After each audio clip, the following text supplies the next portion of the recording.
इंसान जिसमें इंसानियत ना हो। एक बार एक बहुत खूबसूरत जंगल हुआ करता था। उस जंगल का राजा एक शेर था। वो जंगल के हर जानवर को अपने बच्चों की तरह ही देखता था और इसी तरह सभी जानवर एक साथ मिलजुल कर रहते थे। एक दिन एक हाथी पेड़ से फल तोड़कर खा रही थी और अचानक उसे चक्कर आ गए और वो गिर गई। उसे गिरा हुआ देखकर जंगल के कुछ हाथी वहाँ आ गए और वो उससे उस जंगल के वैद्य के पास ले गए। बंदर वैद्य ने उसे कुछ देर देखा और कहा, इसे कुछ नहीं हुआ है, परेशानी की कोई बात नहीं है, ये माँ बनने वाली है। ये खुशखबरी सुनकर जंगल के सभी जानवर खुशी मनाने लगे। गधे ने हाथी से कहा, अरे वाह, अब बस आराम करना और मेरी तरह भारी चीजें मत उठाना।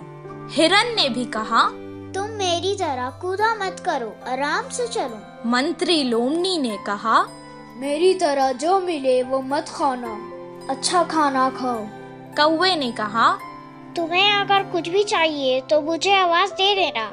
ये सब सुनकर राजा ने कहा, हमारे हाथी मित्र की अब हम सबको ही मिलकर देखभाल करनी चाहिए। जंगल के सभी जानवरों का ये स्नेह उसकी तरफ देखकर हाथी को बहुत खुशी हुई। हर कोई उसका ख्याल रखने लगा। उसके पेट से वो बच्चा भी सब देखता था और खुश होता था। एक दिन उस मासूम को प्यास लग रही थी। माँ, मुझे बहुत प्यास लग रही है, पानी पी लो ना। वो जंगल के पास की नदी के पास गई और पानी पीने लगी। पानी पीकर वो खुश हो गई और कहने लगी, माँ, मुझे सारा जंगल दिखाओ ना, मैं देखना चाहता हूँ। तब वो धीरे धीरे चलते हुए उसे सब कुछ दिखाने लगी।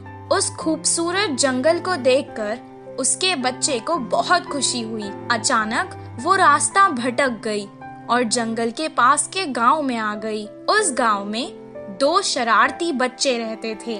वो हमेशा सबको सताते और खुश होते थे। गांव के मुखिया की कई डांट पड़ने के बाद भी वो ना बदले, बल्कि उनकी शरारत दिन ब दिन और बढ़ती चली गई।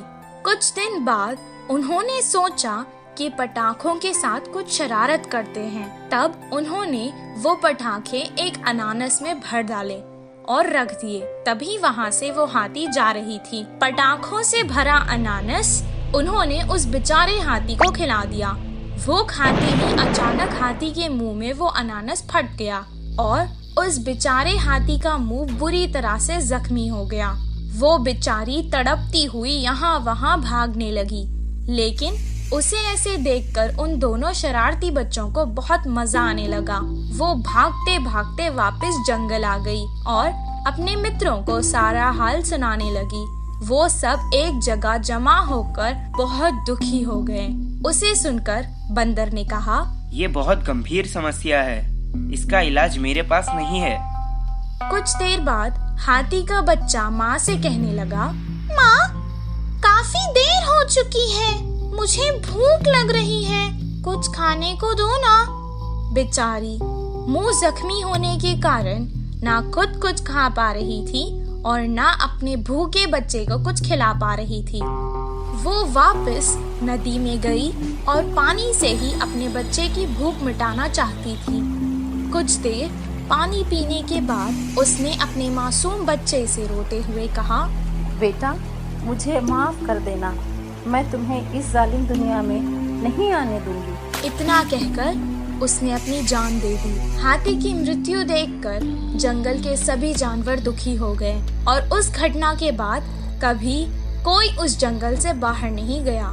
इस कहानी से हमें ये शिक्षा मिलती है कि जिस इंसान में इंसानियत ना हो वो